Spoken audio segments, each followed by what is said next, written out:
Imagine you're the world's strongest hero, who quite literally defeated pretty much all of the demon army all by himself. That's right, you're so strong it's theoretically impossible to defeat you, even with an army numbering in the hundreds of thousands. When the Demon Queen Echidna attacked the human world together with her Elite Four and a stupid number of demon soldiers, a few elites as well as a certain knight were chosen to stop the demon army right in their tracks. However, even though other elites were strong, the knight was just that much stronger than them. He massacred demons left and right. He was a literal menace. At one point, he decides to leave the other members of his party behind because they're factually inferior to him. And then he goes to destroy the entire demon army, including their 4 elites and the Demon Queen, all by himself. We're talking about Leo Demonheart. But the problem with Leo is that he was too powerful. In the end, despite the fact that he literally saved the human world, the humans had other ideas. They simply banished him from the kingdom for being so strong. That's right, folks, the greatest hero in the world gets fired. Leo now no longer has a home. He travels through the lands until one day when he overhears how the demons are putting a lot of effort into rebuilding their army. And so, Leo decides to get a job in the demon army. And just like that, this story begins. Cloaked from head to toe, he enters the main castle of the Demon Kingdom. It was ironic. Everywhere he sees, there are demons working strenuously to repair the damage that he himself had done to their army. And now, the very perpetrator is here, looking for a job. He enters the presence of Echidna and her 4 elite generals, and then finally takes off the cloak to reveal himself. As you may expect, Echidna and her generals are taken aback. Though fortunately, he's not here to destroy them again. The man in question simply states that he wants a job in the demon army. He further goes on to show his resume, and explains his past achievements, such as the total destruction of the demon army, as well as the fact that he personally defeated Echidna in a one-on-one. And while he says that he has zero self-awareness of how some of what he said might be inappropriate. Anyways, Echidna was no pushover. She shows him the door and ruthlessly tells him to piss off. However, Leo already knows that if at first you don't succeed, try and try again. He continues to show statistical studies and research papers while explaining the fundamental fact that if he were to join them, they can easily repair the entire kingdom no problem. But his over-the-top, arrogant attitude keeps getting on her nerves, and so she lets her middle finger do all the talking. It was obvious that whatever the man tried to say, he couldn't win over the Demon Queen, at least for now. When the interview with her fails, he decides to sneak up on the 4 generals when Echidna is not with them, and literally begs them for some of their time. Alright guys, let's take a moment to go over the 4 generals. We have a diligent and beautiful succubus named Staina. She specializes in sorcery, an introverted assassin named Melnes, a dragon general named Edward, and lastly, there's a cute wolf girl named Lily. Leo defeated all of them in the past, so of course they're familiar with the extent of his ability. Though surprisingly, instead of hate or scorn, they commend Leo for his unparalleled talents. Both Edward and Melnes respect him for his warrior abilities. Staina was defeated in a magic duel, and so she admires his magical prowess. But the wolf girl, Lily, takes respect further up a notch and considers herself Leo's future wife. Well, this is because of the primal instinct of her species. Since she was knocked out by Leo, she now sees him as her mating partner. The meeting with the 4 generals drags on as Leo once again boasts about his accomplishments, but as he explains how he defeated each of them, Leo also commends their abilities and states that if things were to go wrong, he could have been defeated. Staina then asks Leo to cut to the chase and explain why he's here anyway. This is where Leo explains what happened when he returned to the kingdom after defeating Echidna. He was expecting cheers, gratitude, a warm welcome, but all he got were terrified stares, full of fear and scorn. Shortly after, a rumor started circulating that Leo is planning on becoming the next Demon King. Riots and parades broke out among the people as they demanded the king to banish Leo from the kingdom. Some even tried to assassinate him, but I bet you know how that went. Lastly, the king himself summons Leo. First, he appreciates Leo for protecting both the kingdom and the Philosopher's Stone, but then explains what the people want. Therefore, he has no choice but to exile him. This is where Leo goes through the 5 stages of grief. He wanders through the lands without any aim or purpose before deciding to go join the demon army. He simply thought that the demon army might be the only place where others can understand him, and so he spent all night preparing his resume and gathering studies so that he can make a satisfying case and land a job in the army. But you all know the rest. The generals all listened to his story and decided to give him a chance. They'll hire him without Echidna's knowledge so that he can produce some satisfying results before they all convince Echidna to hire him for good. He'll have to conceal his powers and also take on an alternate identity while he helps in rebuilding the army, and from the looks of it, things are pretty bad. So bad that the important task of handling the logistics was assigned to Lily, who's basically a kid. Anyway, Leo begins helping out the demon army by adopting the identity of a random masked dark knight named Onyx. First, he solves the problem of replenishing the mana reactor. Apparently, Stania always had to deal with this task all by herself, since only her wavelength is compatible with the reactor. She's currently exhausted from using so much energy all day, every day. Fortunately, Leo takes care of the matter right away. Not only does he replenish it, he also makes it so magic wavelength is no longer a concern when it comes to the mana reactor. That's right, anyone with mana can now take care of the task. And once the matter is solved, Leo demands the kiss Stania promised if he's able to take care of the problem, but embarrasses her so much that she turns completely red. So, as it always is in the anime, she hits him instead of rewarding him with that sweet kiss. His next assignment is to do something about the shortage of food and other equipment throughout the lands. Unfortunately, the one behind logistics is Lily, and that's the problem. She's been telling everyone to just have fun instead of doing the work. And so Leo heads out to the territory of the dragon folk to help resolve things, since they are the ones who provide the army with food and other stuff. When he reaches the land, he's flabbergasted. It's a complete and utter mess. So much so that even a single shipment takes more than a week.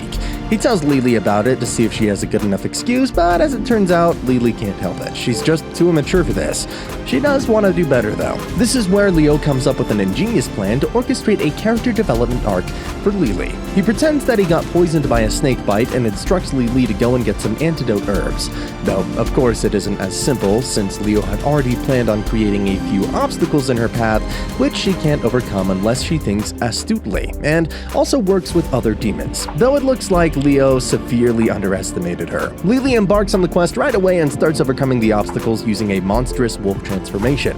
Leo then disguises himself as an old man and shows up to give her a few logistical hints. But even that doesn't work as planned, since Lily ends up discovering the herbs all by herself in the end.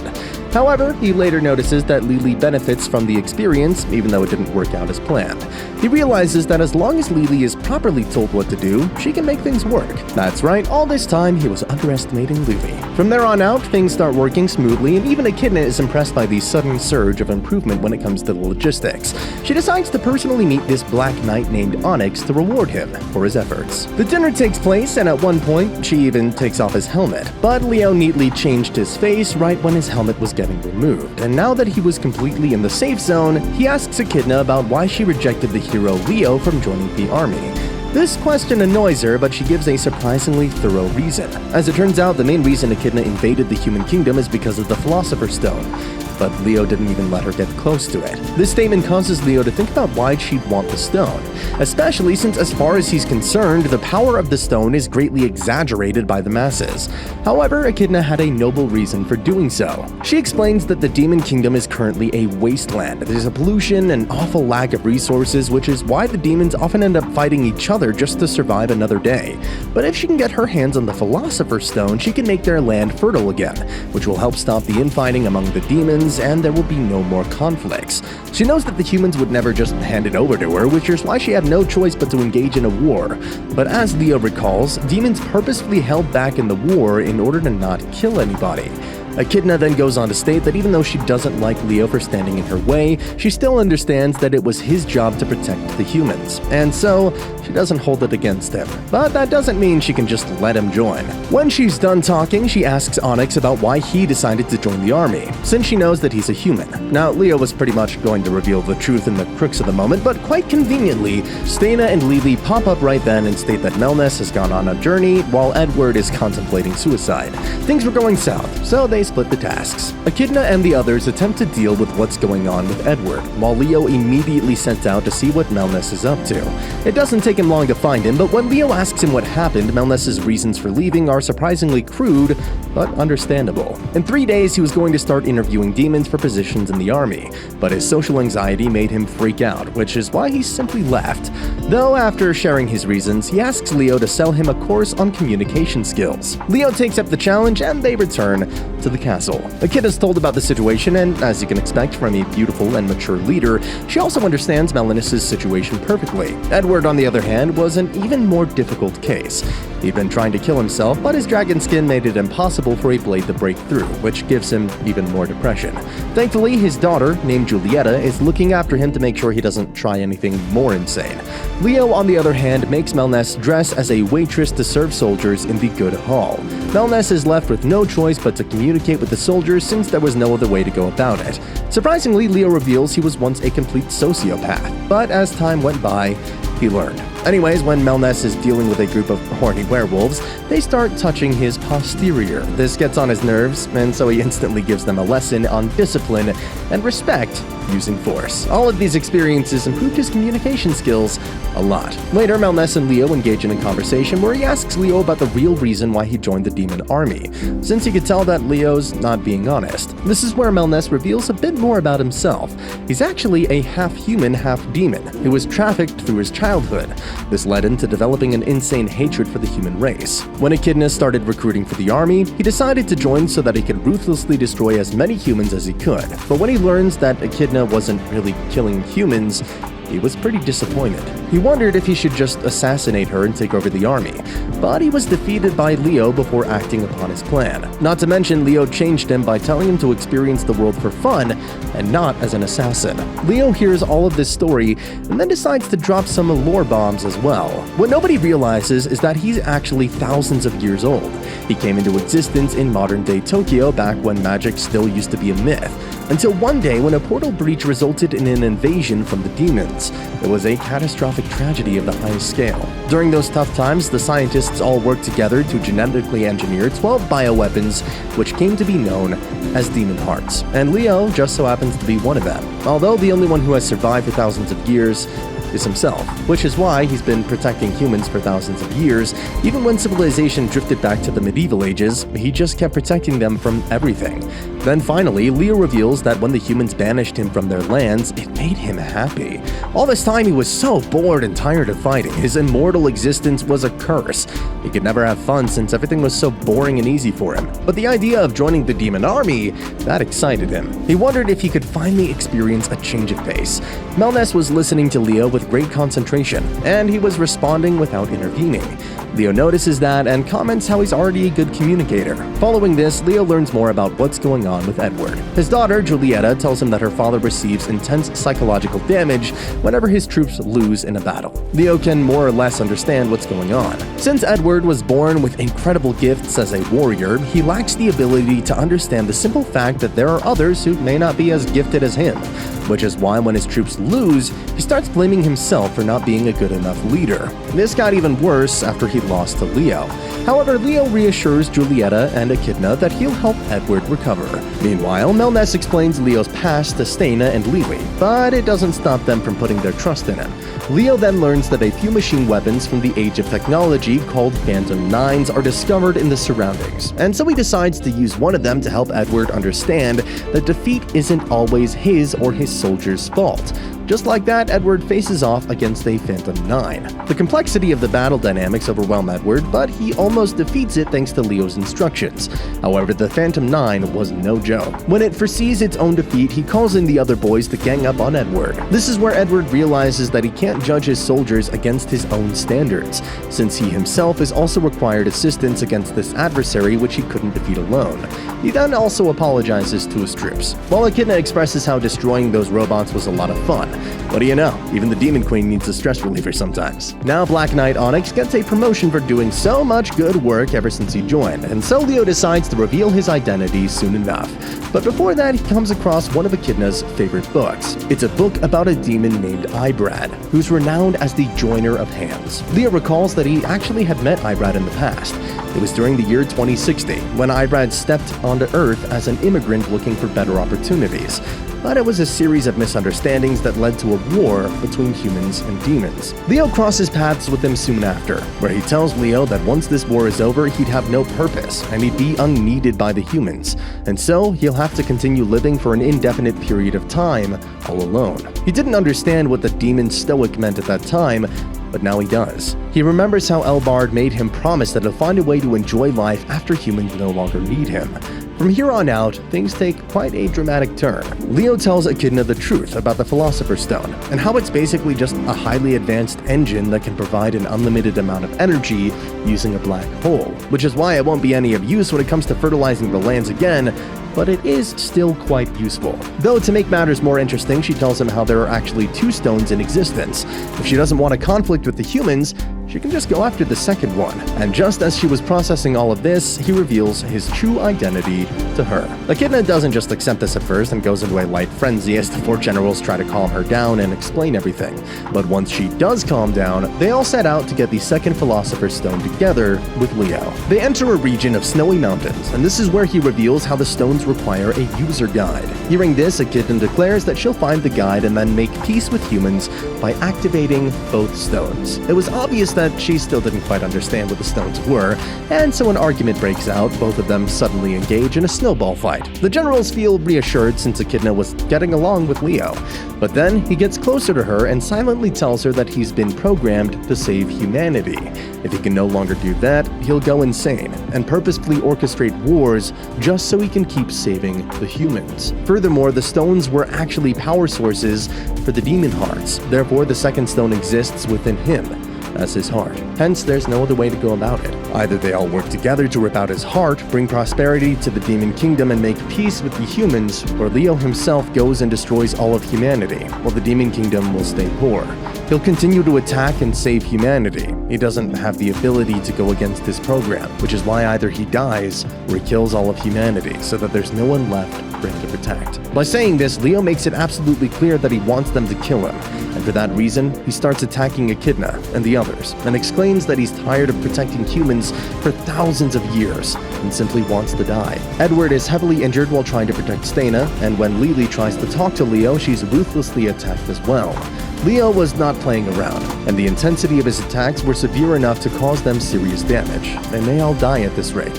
And so, left with no choice, they all decide to fight with the intention to kill Leo. But intention wasn't enough to win against Leo. They don't even know the full extent of his abilities since they've been accumulating ever since he came into existence. He can copy and improve any of their attacks or defense, and he can do it just like that. Melnus jumps at him while stating how Leo has been lying all this time. All he wants is peace, but Leo just freezes Melnus before he could use any of those communication skills. Lily transforms to attack but doesn't last more than a moment.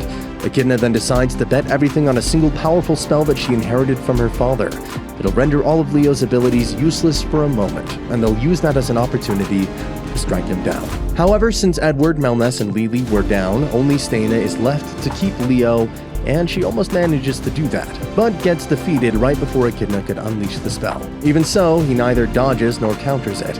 Leo simply thanks Echidna and bears the full weight of the spell as his life flashes before his eyes. Over the years, he came to the realization that the only way out of this cycle is for him to die, but he also wanted someone else to inherit his stone, so that they can put it to good use. And during the war with Echidna, he realized that she's the person he's been looking for. From there on out, he defeated her and her army, and then joined the army so that he can learn more about her and her fellows. Now it's only befitting that she has his life, and in doing so, she'll also finally save him. Echidna notices the happiness in his eyes as she orders the 4 generals to kill him while he's powerless. This kickstarts a time limit. They only have 300 seconds to take out his stone, otherwise it would die with him. In those drifting moments, Echidna asks if he has any regrets, but Leo just apologizes for causing trouble and says nothing more. Hearing this, she gets closer in order to remove the stone. Right then, in that very moment, an intrinsic hope for the future causes her to change her mind. She gets up and declares that Leo has passed the probation period, and so she wants to formally hire him as their ambassador to the human world. This wasn't very good news for Leo, and so he starts begging her to please, just let him die for good. But then we have a brief therapy session where Stana's interrogation leads to an important realization about Leo's evolution. Since he contemplated destroying humans, he's already expanded way past his original program.